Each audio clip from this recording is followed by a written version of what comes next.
The envelope was already open in my hand when I walked through Claire's door that morning. Patricia stepped aside without a word, and I found Claire on the couch, the baby sleeping in the bassinet beside her, the whole room holding its breath. I didn't sit down. I didn't soften my voice. I just looked at her and said, "She's not mine." 3 words. That was all it took to collapse 6 years of marriage, 9 months of painted nursery walls and assembled furniture and borrowed hope into a single, irreversible moment. Claire closed her eyes the way people do when they're not surprised by news but had been praying, desperately and privately, that it wouldn't arrive.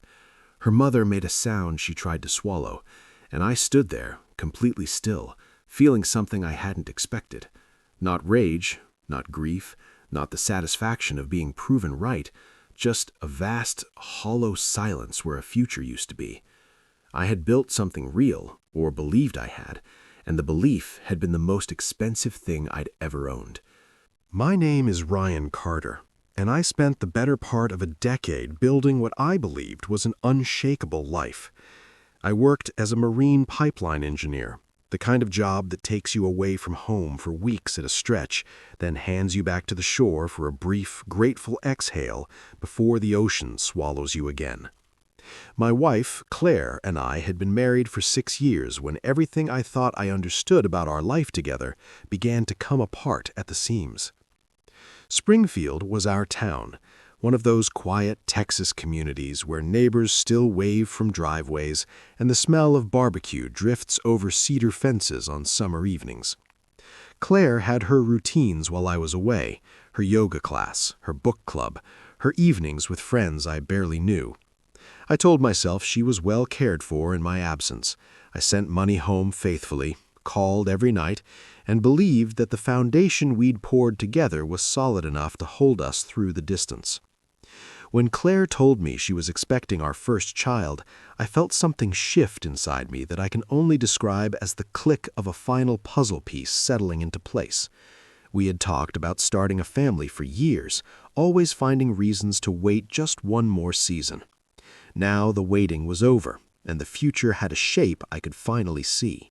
I was so certain of our happiness that I began turning down offshore contracts, trading long rotations for shorter ones and desk assignments so I could be home for dinner more nights than not.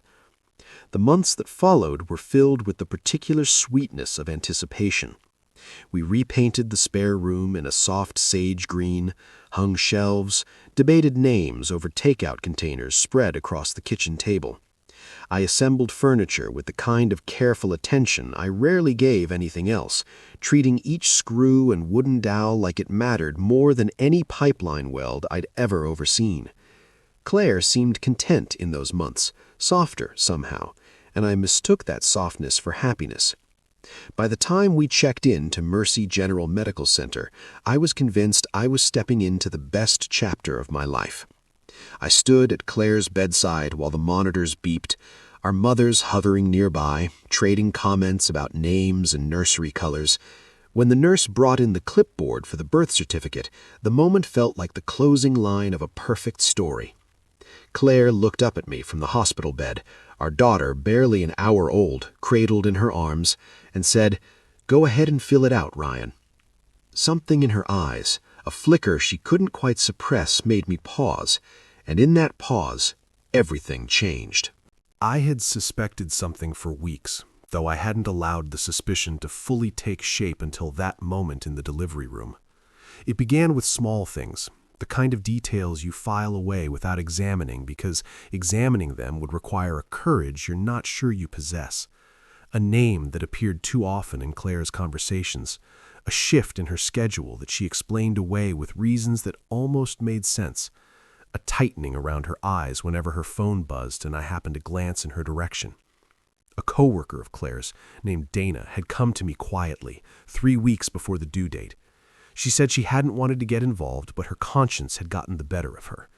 She told me about a man named Warren Blake, Claire's direct supervisor at the marketing firm where she worked.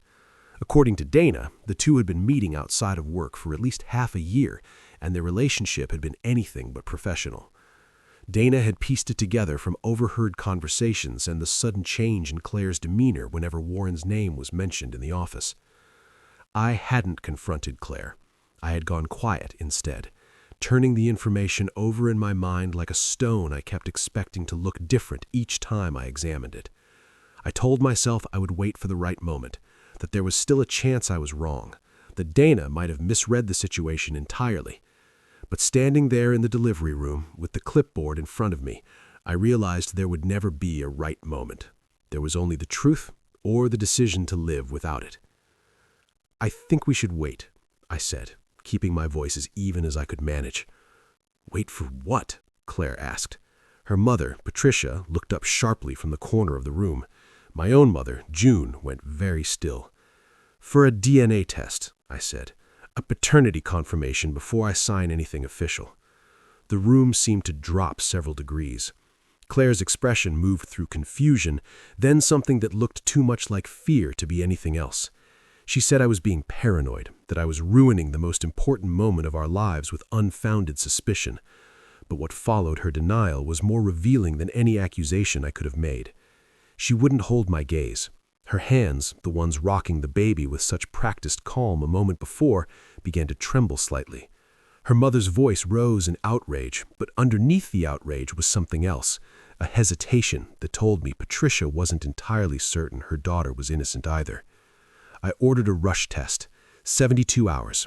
Either I was this child's father, or I had been carefully positioned to become something else entirely.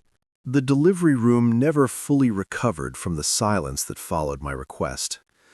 A nurse excused herself with a clipboard. Claire's mother stood near the window with her arms folded across her chest like a shield. My mother remained exactly where she was, her expression unreadable, but her eyes asking questions she hadn't yet decided to voice. Claire held the baby with an intensity that seemed more like desperation than maternal tenderness, as if the child were the last solid thing in a tilting room. I didn't raise my voice.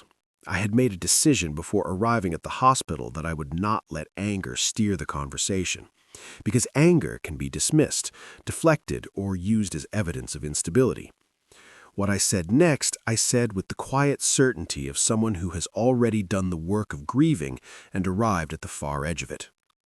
"Dana told me about Warren Blake," I said simply. Claire's head lifted so sharply it was almost involuntary. "She wouldn't," Claire said, before she could stop herself. And there it was. Not a denial that Warren existed, not a denial that anything had happened, just the stunned certainty that her secret had a source she hadn't protected well enough. Patricia turned from the window. "Who is Warren Blake?" she asked, directing the question at her daughter with the tone of a woman who already suspected she wouldn't like the answer. "Her supervisor," I said. "The man she spent 6 months of evenings with while I was offshore keeping the lights on." Claire's lips parted, but what came out was a defense so fragmented and breathless that it served more as confirmation than rebuttal. She said Warren was just a friend. She said Dana had misunderstood. She said I was twisting a story out of innocent details because I wanted justification for doubting her. I told her what Dana had shared with me, not as an accusation, but as a recounting of facts. The schedule, the pattern of absences, the conversation Dana had overheard in which Warren described Claire in terms that no supervisor should use about a subordinate and no friend about a married woman. Claire shook her head, but the color had drained from her face. Patricia sat down heavily in the chair beside the window. June, my mother, stepped slightly forward, not threatening, just present, like a person who wants to be counted when history records what happened in a room. By the time I stopped speaking, the battle of denials Claire had been preparing seemed to have lost its footing. She pivoted to tears instead, and while the tears were real enough, they weren't the tears of someone wrongly accused. They were the tears of someone who had run out of road. I told her I would have the results in 3 days, and that whatever those results showed, our marriage was already standing in a different place than it had been that morning. I left the hospital that afternoon and drove to my apartment, the one I'd kept throughout the marriage as a place to land between offshore rotations. It had always felt temporary before, a way station rather than a home. That evening, sitting at the kitchen table with a glass of water I didn't drink, It began to feel like the most honest space I'd occupied in months. I called my attorney before the sun went down. His name was Gerald Marsh, and he had the unhurried manner of a man who had heard everything twice and found very little of it surprising. I outlined the situation plainly, and he outlined my options with equal plainness. He advised me not to sign anything related to the birth certificate until the test results were confirmed, which I had already decided. He also suggested I begin gathering documentation of our finances, our shared accounts, any assets that were jointly held, and anything in my name exclusively that might need protection if the marriage moved toward dissolution. That same night, I pulled my personal documents from the filing cabinet Claire and I kept in the home study: birth certificate, social security card, professional licenses, insurance policies with my name on them. I took what was mine and left the rest. The house itself felt different when I walked through it. The nursery furniture I'd assembled piece by piece, the walls I'd helped repaint. I stood in the doorway of the spare room for a long moment, taking in the mobile I'd hung above the empty crib, and then I left and didn't go back. Dana hadn't been the only person who knew. A man named Greg Holloway had called me a week earlier, his wife Melissa having confided something troubling. Greg worked 2 counties over in construction, gone during the week like me, and Warren Blake had apparently not limited his attentions to Claire alone. Melissa had ended things with Warren when she suspected she might be pregnant, a scare that turned out to be just that. But she had confided everything to Greg, and Greg, unsure what to do with the information, had found his way to me through a mutual contact. When Greg and I met at a roadside diner the morning after I left the hospital, we sat across from each other like 2 men comparing maps of the same disaster. We shared our timelines quietly, matched the details, and realized that Warren Blake had been operating with the kind of confidence that only comes from never having been caught. We agreed, without making any promises about what came next, that this particular confidence was nearing its end. Greg Holloway was not a man given to dramatic statements. He spoke in measured sentences and had the steady hands of someone who spent his days solving structural problems. When he said that Warren Blake had left a wider path of damage than either of us had fully mapped, I believed him, not because he was emphatic, but because he was calm about it. Calm the way a person is calm when they've had time to accept something they can't undo. Through Greg's wife, Melissa, we learned of 2 other women connected to Warren through the same marketing firm, both of them married, both of them having withdrawn from whatever the relationship had been within the past year. One of them, a woman named Sandra, had reportedly transferred to a different department after the situation ended.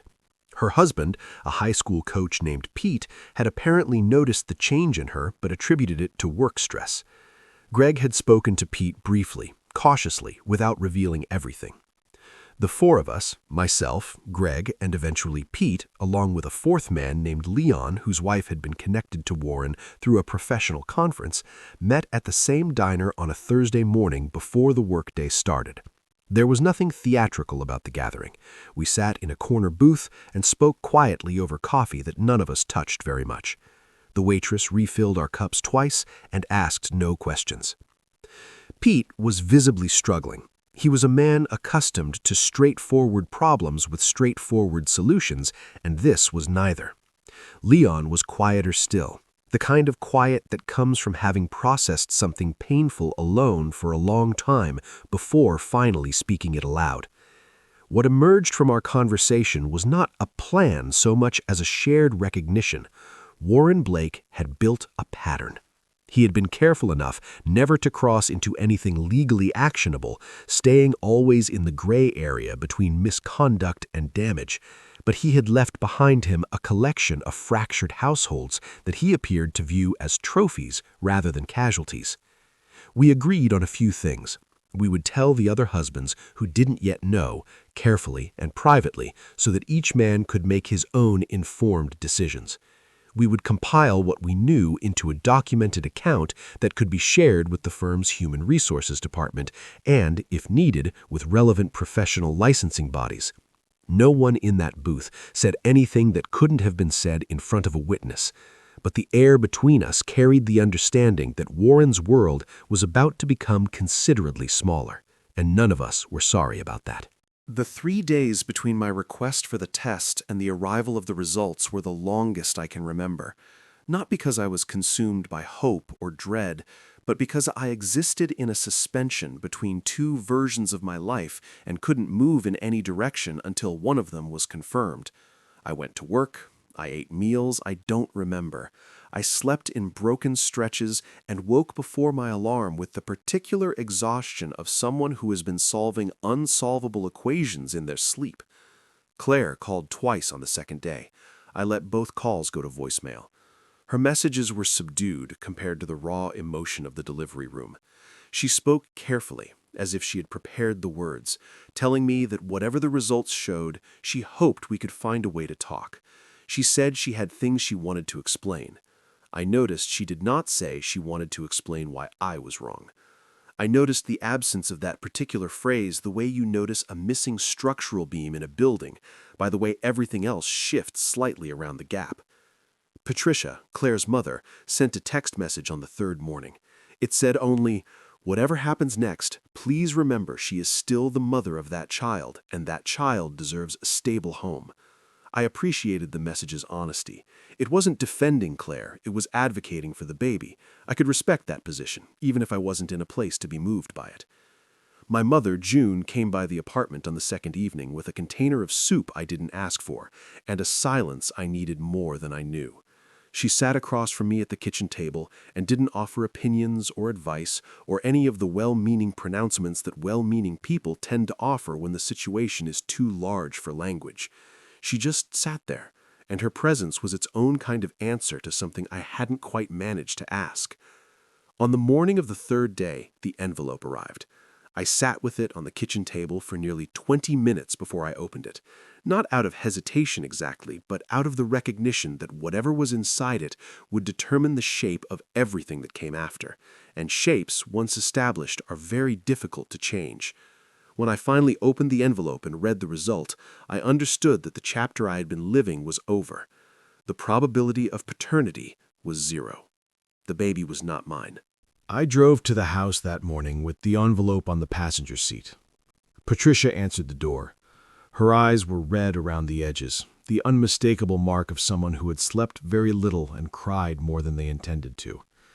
She stepped aside without speaking and gestured toward the living room, where Claire was sitting on the couch, the baby asleep in a bassinet beside her.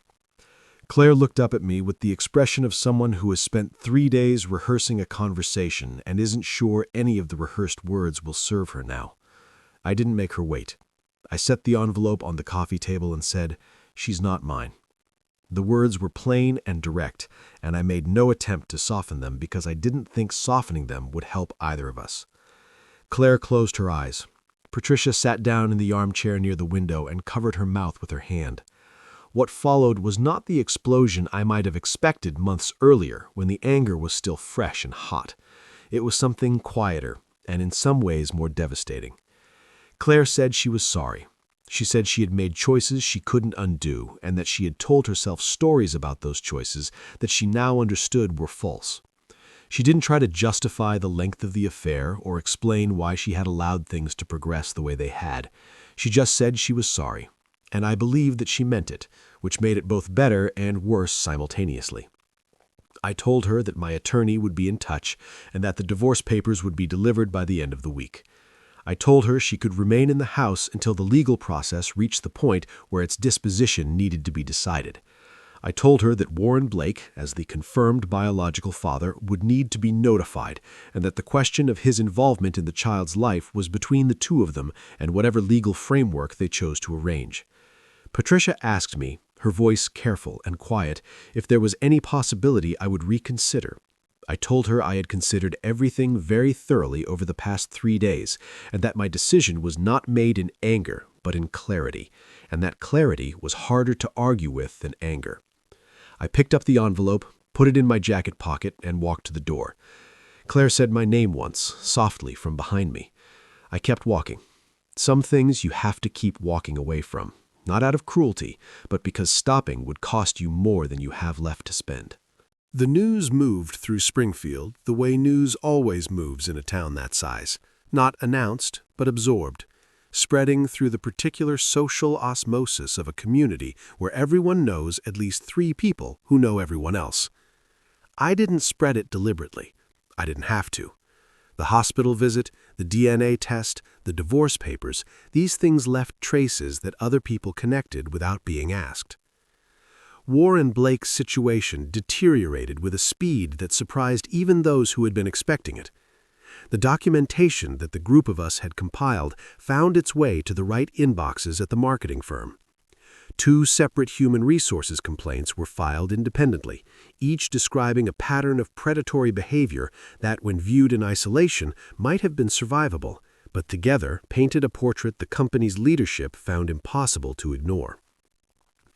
Warren was placed on administrative leave within 2 weeks of the complaints being filed. The legal complications multiplied quickly after that. Claire's paternity case established Warren's financial and parental obligations in terms he could not sidestep without visible and costly effort. Melissa's situation, though she had chosen not to pursue a formal relationship claim, had created a separate avenue of professional accountability through the conference organization that had employed Warren as a keynote speaker. Sandra, after consulting with her own attorney, filed a workplace harassment complaint that added weight to the growing file against him. For my own part, I focused on the practicalities of disentangling a 6-year shared life from the wreckage of its final chapter. The house sold to a young family who had no knowledge of its history and who would, I hoped, give it the future it hadn't managed to have with us. The financial settlement was clean, if not easy. Gerald Marsh proved to be worth every dollar of his fee. I walked away from the marriage with my professional licenses, my retirement account, my truck, and the particular grim satisfaction of a man who has closed a chapter honestly. I returned to offshore work for a few months, longer rotations this time, and found that the ocean had a clarifying effect I hadn't expected. There was something about the sheer scale of the water, the way it put human problems in proportion without dismissing them, that helped me begin to move from the acute phase of the experience into something that, if not yet peace, at least resembled it from a distance. There is a particular kind of anger that doesn't announce itself loudly. It settles in quietly and makes itself at home in the spaces between your daily routines, in the pause before you answer a phone call, in the extra second you take before trusting a simple transaction at a hardware store. I carried that anger for longer than I knew I was carrying it. The way you carry a stone in your shoe without realizing it's affecting your gait until someone points out that you've been walking unevenly for miles. I became aware of it fully about 8 months after the divorce was finalized. I was standing on the rig deck one evening, watching the Gulf turn colors as the sun went down behind a bank of clouds, and I realized that I had spent the better part of an hour composing mental arguments against people who weren't there to hear them. I was having imaginary debates with Claire, with Warren, with versions of events that had already concluded. The arguments were very thorough and entirely pointless. I had been holding on to the evidence of the situation, not just in memory but in physical form, printouts, documents, a record I'd kept of everything as it unfolded. I'd told myself it was practical, that I might need it someday for legal purposes, but Gerald had everything that mattered, and the copies I kept were not for legal purposes. They were for the purpose of being able to revisit the injustice whenever I needed to confirm that I had been wronged, which, if you think about it, is a fairly expensive way to spend an evening. Standing on that deck, with the Gulf spreading out in all directions and the platform humming beneath my feet, I understood that the documentation had become a kind of anchor. Proof of what I'd survived, yes, but also proof that I was still in the same place where I'd survived it. I retrieved the folder from my cabin, stood at the rail for a long moment, and dropped it into the water. The pages scattered briefly before the Gulf accepted them with its characteristic indifference. The relief was immediate and slightly embarrassing, the way relief often is when you realize how long you've been holding your breath. I went back to my cabin and slept 8 hours straight for the first time since the hospital. When I woke the next morning, the coffee tasted the same, the air smelled the same, The work waiting for me was identical to the work of the day before. But I was carrying approximately 1 stone less, and the difference was remarkable. I met Nora at a friend's gathering in the autumn of the following year, one of those outdoor Texas evenings that feels like the season's apology for the summer that preceded it. She was standing near the edge of the yard, talking to the host's golden retriever with the comfortable ease of someone who has decided that dogs are better conversationalists than most people at parties and hasn't been proven wrong yet. When she turned and noticed me watching, she didn't seem embarrassed. She just smiled and said the dog had strong opinions about the quality of the guacamole. We talked for 3 hours without planning to. She worked at a community college, teaching composition and a journalism elective, and she had the particular talent of a good writing teacher, the ability to listen with her full attention and ask questions that opened a topic wider rather than closing it down. She didn't ask about my marriage. The details circulated in Springfield, and she would have known at least the outline, but she gave no indication of it. She just talked to me as if I were a person whose present she was interested in, rather than a cautionary story she'd already heard. Trust, when you've had it broken significantly, doesn't rebuild on a schedule. It rebuilds in small, undramatic moments. The first time I told Nora I'd had a hard week, and she asked what kind of hard without flinching.